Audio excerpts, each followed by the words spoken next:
Today I'll be reading from Luke chapter 6, verses 47 through 49.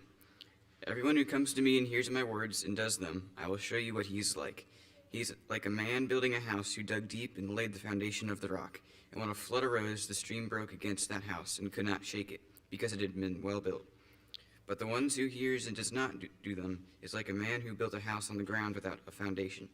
When the stream broke against it, it immediately fell, and the ruin of the house was great. Well, good morning, church. Have you ever fallen through a foundation? And the one moment you're walking and everything looks good, and the next moment you've fallen through the ceiling. I know that's happened to me on several occasions. Once when I was very young, my parents were converting our garage. They were putting a wall on the side so that they could put a carport on the far end. And the foundation was open, and the roads, the floor was real slick. And so I came running like every 6-year-old would, full blast, and I slipped, and I fell into this open hole that should not have been there. And I ended up in a hospital, and I won't describe to you what my legs looked like, but it was pretty bad. I still got pretty huge, quite big scars from that. And then the next time I was in the military, and it was pitch dark, and we had a command to run. And so, yeah, we are running over these mountains in pitch darkness. And full out. It wasn't an option whether we were going to go half-paced. Whatever the situation was, we had to run full speed. And I was running. All of a sudden, there was nothing underneath me. And I went across a ravine. I don't know how deep the ravine was, but I know I landed pretty good on the other side because my gun kind of went like this when I did that. And the front end of the gun had about that much mud in it. But I climbed up out the other end. And then the last time I was converting our garage into a home for my in-laws. And we'd done so much good work. The ceilings had been painted, everything, and my foot went through the ceiling. And so, it was very unnerving, it was unsettling. So we want to look at a solid ground foundation today. And if you're able to, pretty soon, Bill, I don't know if we're going to have services tonight. It's kind of up in the air, but whenever we do, if we're going to do it tonight, I'm going to start a small group study called Solid Ground. And so I've got the material, and I'm looking forward to it. It's written by a friend of mine who is really good with small group material. And I went through some of the lessons looking at it, and it's all pointing to us having a solid footing.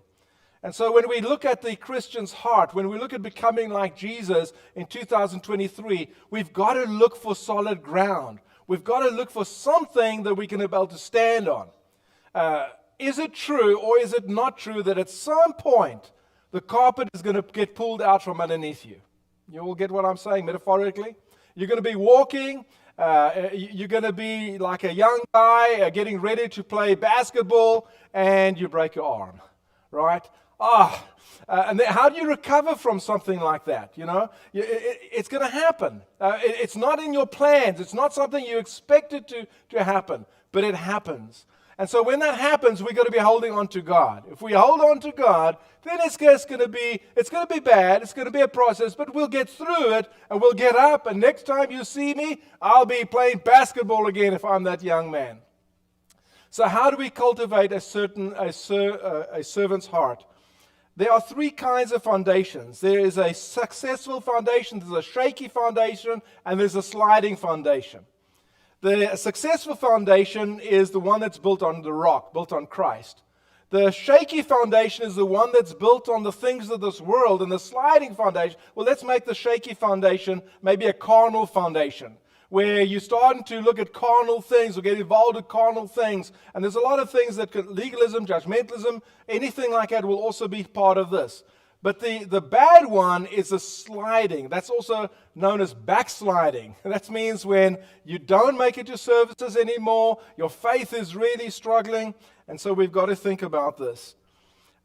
Many years ago, I was in Hooker, Oklahoma, in the panhandle of Oklahoma, where the wind blows constantly, much worse than Chicago. And it doesn't end. Every year, a train gets blown over. It's bad. And I remember having to replace some of the the fence of our backyard, and somebody had already done a really good job on it. And so at the start, I was really good. I dug holes, I put concrete, I put new posts up. But then I thought, this end here on the corner, it looks pretty good. And I didn't replace the posts. I put brand new fence on, but not brand new posts. Guess what blew over? Right there where I hadn't replaced. And so when we look at a shaky foundation, solid foundation, and a backsliding foundation, the idea is we've got to change our hearts. We've got to change what's inside of us. I want you to imagine you go to a doctor, oncologist, and he gives you a really bad diagnosis. He says, you have cancer. And then he says, this is what I want you to do. I want you to go home, and I want to take a bath every night for 5 nights, and I want you to scrub yourself with a special scrub brush. It's just a normal scrub brush from the Dollar General store. Is that going to help? Will that get rid of the cancer? Why? Where's the cancer? On the inside or the outside? It's on the inside. If you're going to have a solid foundation, you're going to have to change what's on the inside. In Hong Kong, they are in the epicenter of the earthquakes of the world. 90% of all the world's earthquakes happen there, and 81% of the world's largest earthquakes happen there. They build many of their buildings in Hong Kong on granite because they know it's going to happen. So what are you going to build your foundation on as we go into 2023?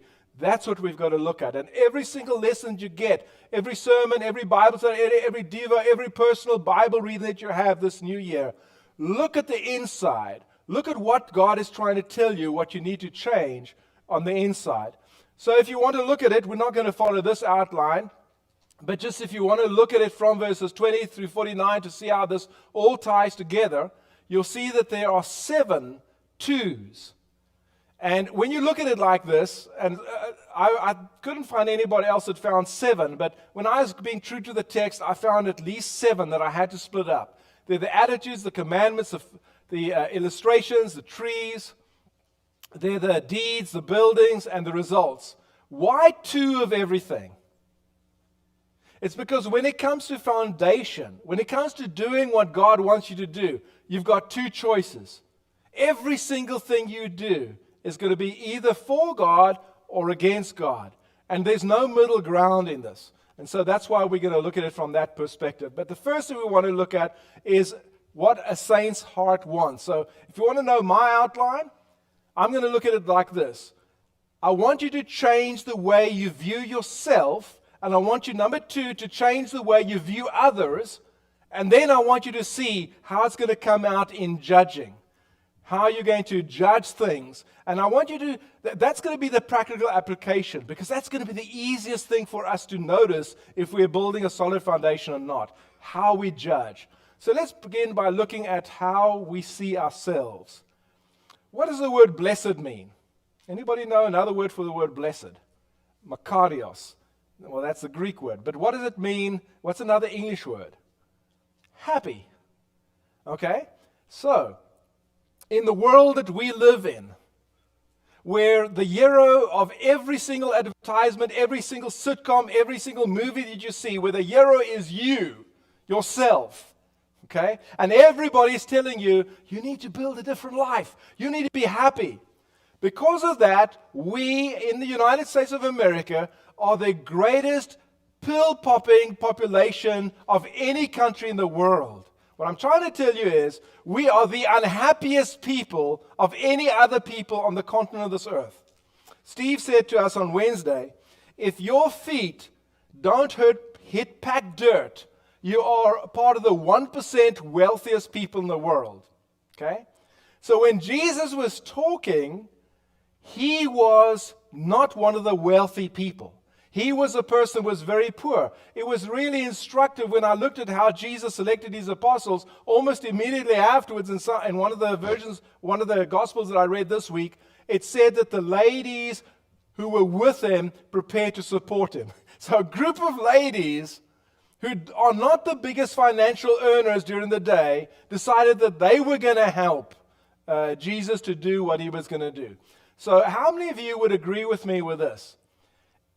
If I told the average American, you are happy if you are poor, if you're hungry, if you're weeping, if people hate you, if people exclude you, if people revile you, if people spurn you, would you say anyone would agree with me?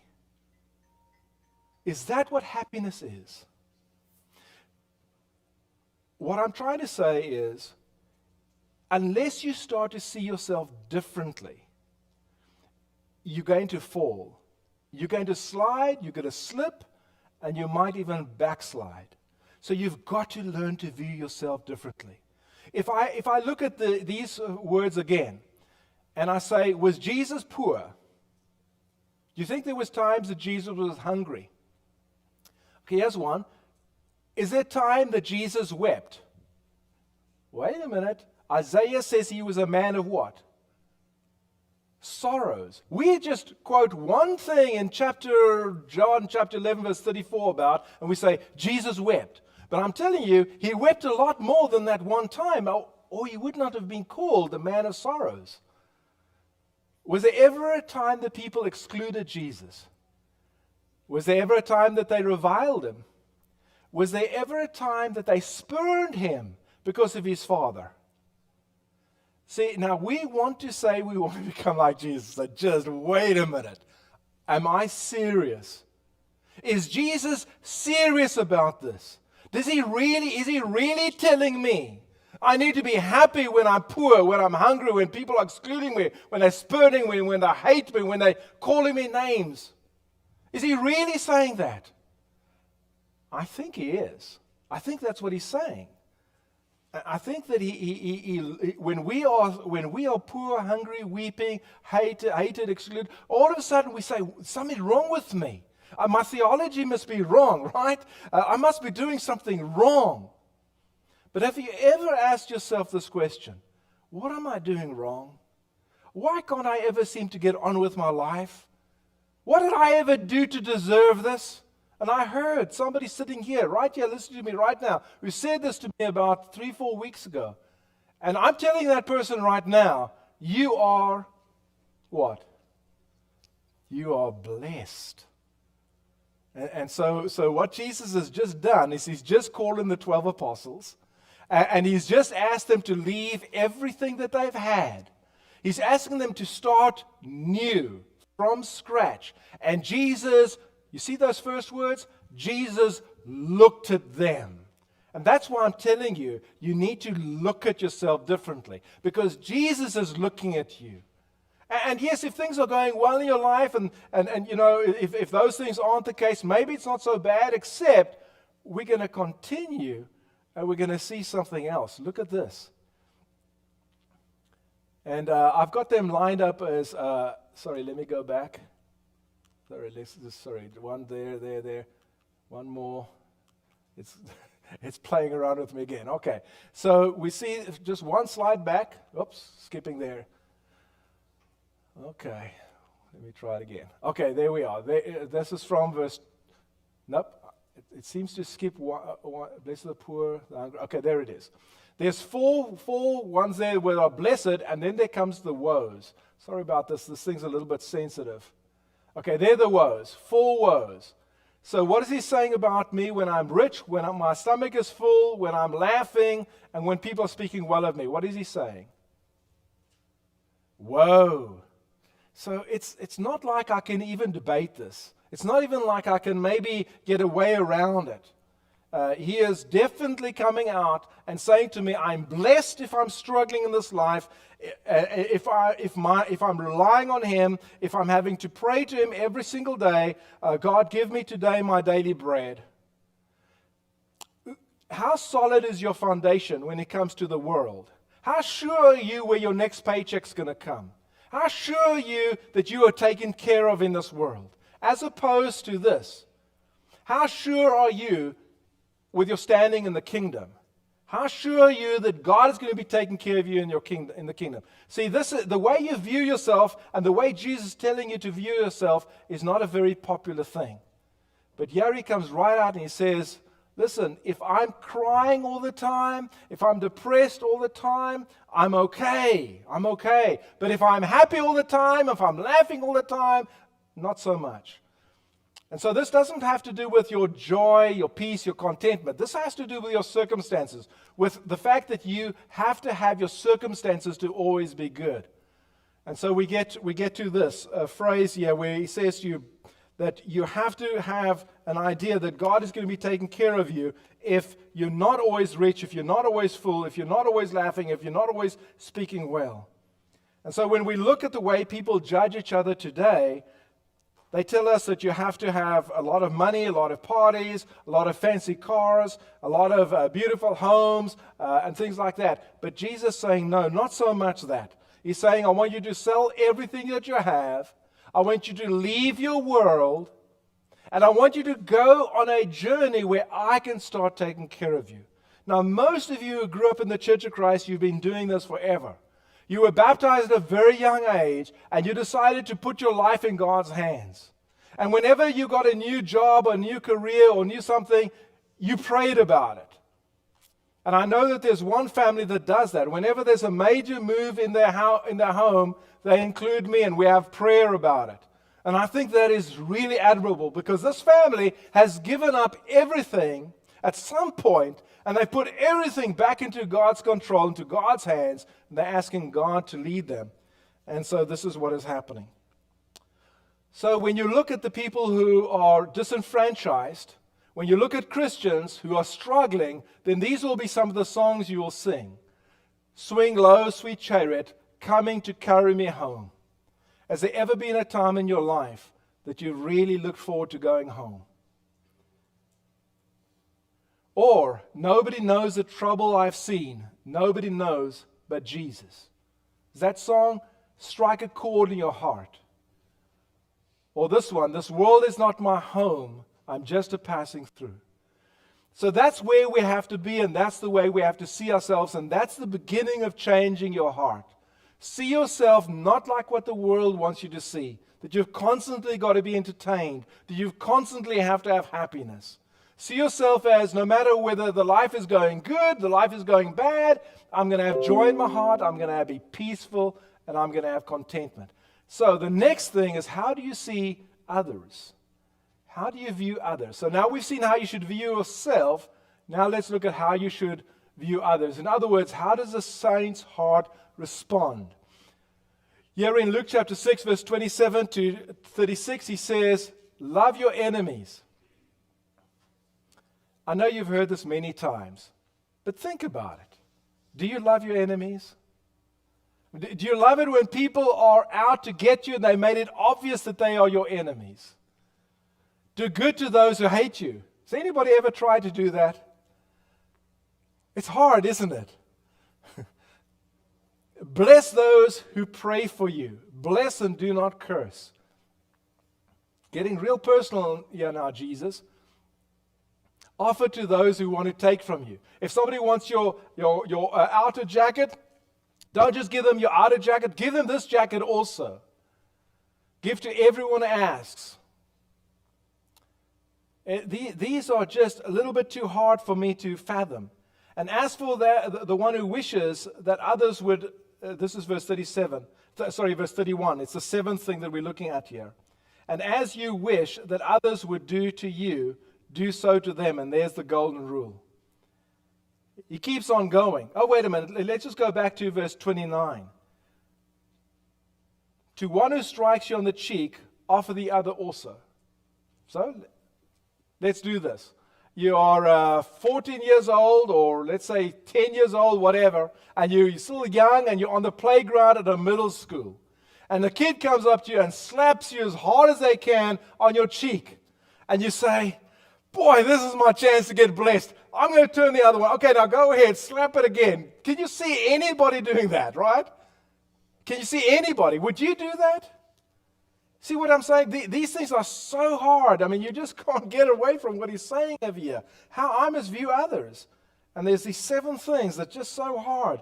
Number one, all the way through to number 7. Love your enemies, do good for those who hate you, bless those who curse you, pray for those who mistreat you. Verse 29a, do not retaliate. Verse 29b to 30, give freely. And then verse 7, the golden rule, treat others you would have yourself treated. And then he continues to say, if you love those who loved you, what benefit is that? And so he just explains the reasoning why he's told you to do the first half. You've got to be different. The reason he's asking us to view other people like that is because it would be striking to the world. Not them striking on the cheek, but striking in that this is not normal behavior. This is not how somebody would behave who's doing this. And so how could we see it when he says in verse 35, but love your enemies. Do good to those who do good, and lend, expecting nothing in return. And your reward will be great, and you'll be sons of the Most High. For he is, listen to this, kind. He is kind to the ungrateful and the evil. Be merciful, even as your Father is merciful. Imagine for a second if you were working at let's say if you're working at one of the local factories around here, and maybe the one there where they pack the chickens, and you're called to be a controller. So you get a really good salary, and you've got a really responsible job, and you're the main controller. But you're so good at doing other things, like if the toilet's stuck, you start doing that. Light bulb needs to be changed, you start doing that. So good at that they quickly ask you to be the janitor for the whole organization.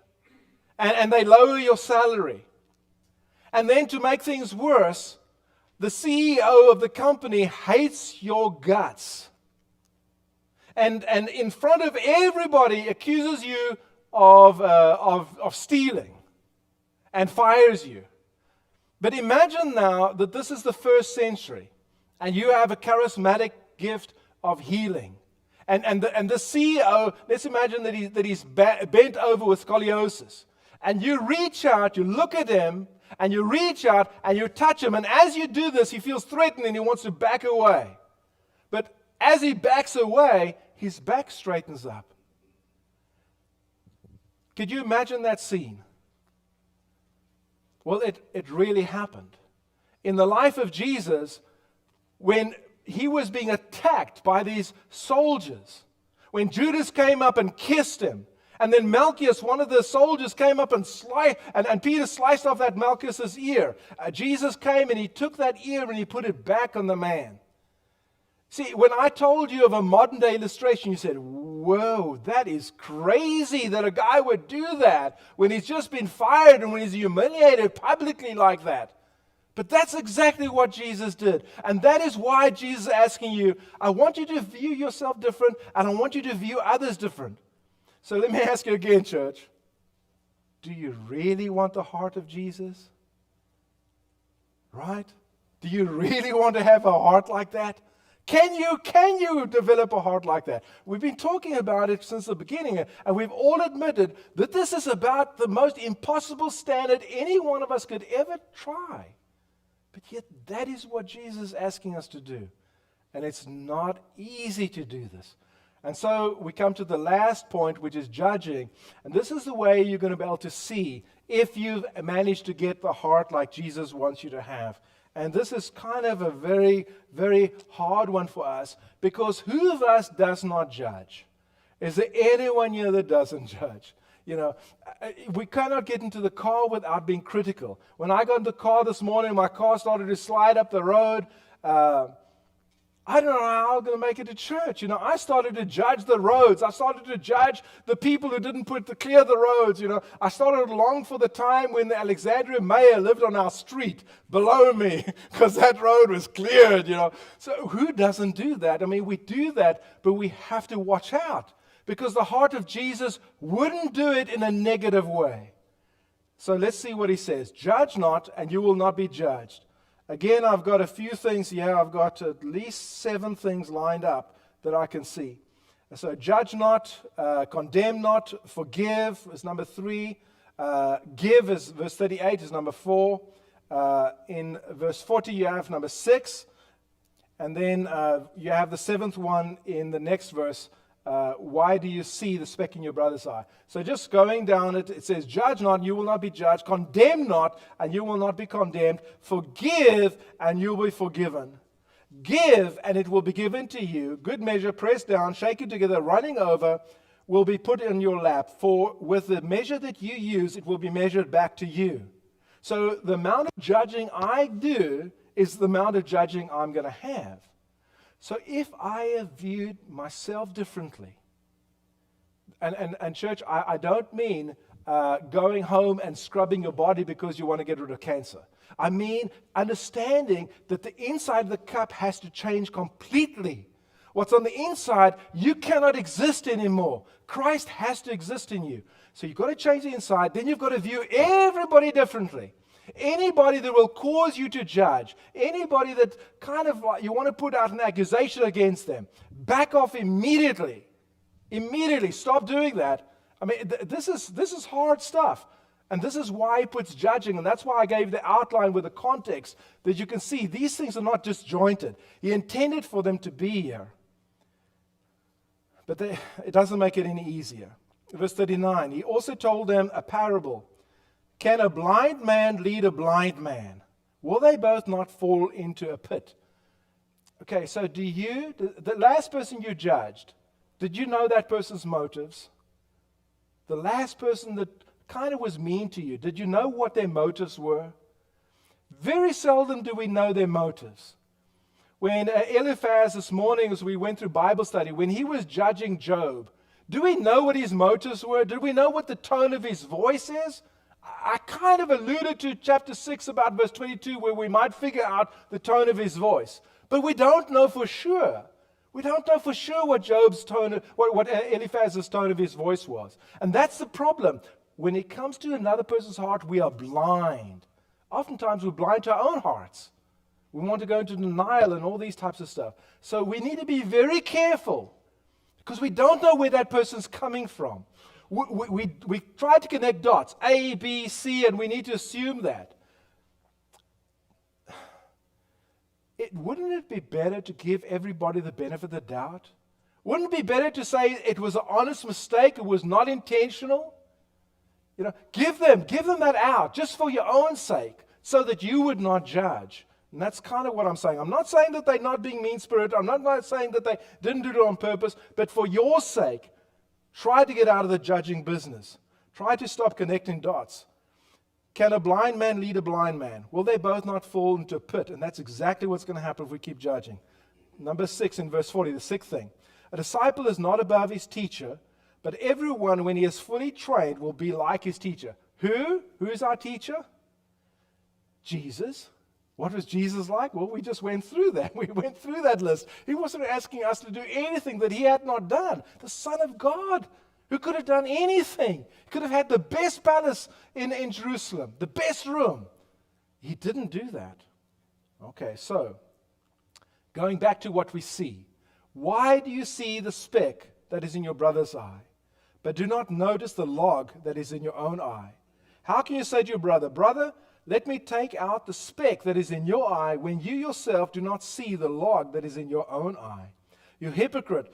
First, here's the way to actually judge righteously. First, take the log out of your own eye, and then you will see clearly to take out the speck that is in your brother's eye. So what is he asking us to do? He's not asking us not to judge. He's not asking us in the sense of, when I say not to judge, in the sense that he's not asking us not to help. He wants us to help each other. So if you see something in my life, first take the speck, the boulder in your eye, then come to me and say, Neville, would it be okay? I think I might have seen a speck in your eye. Would you mind? Would you be terribly offended if I pointed out to you? That's kind of how I approach it. I really don't want to back the person into a corner. Galatians chapter 6 verse 2 says it differently, says it much better. Come to somebody gently. You are spiritual. Correct that person gently. James chapter 5 verse 19, the last verse of James chapter 5, says it's a good thing to save someone from the errors of their ways. You've covered a multitude of sin. It's a good thing. But you've got to do this. You've got to get out the bed, and you've got to realize that you walk into your brother that you have so many things wrong in your life. If you come from a proud, haughty, arrogant position to tell somebody that something's wrong in their life, you're the wrong person. You need to be very humble. You need to understand, like I do in 1 Corinthians chapter 1, I'm a fool. Without Christ, I'm nothing. And so the words that come out of my mouth, if I'm going to judge you, the words that come out of my mouth will not be me. It will be the book, chapter, and verse, what Jesus says. And even then, I might be quoting bad theology. I might be coming from a wrong point. So be very, very careful. And this is the thing that he leaves us with to help us to understand. You remember Jesus coming to a point where he was asked to judge. There was two people who had an inheritance problem, and he said, who made me a judge between the two of you? So he tried to steer clear of that as much as possible. But at one point, he was thrown right in the middle of it, and he couldn't get away from it. It was John chapter 8. And this woman caught in the very act of adultery, and she was probably really a young person. She came there and she fell before Jesus. And I don't know how she looked, but I think she was probably pretty humiliated when she was dragged in front of Jesus. And Jesus has a patience with her, and he starts to draw on the ground, and he says, he that is without sin, let him cast the first stone. So let me ask you, church, has anybody got the first stone here?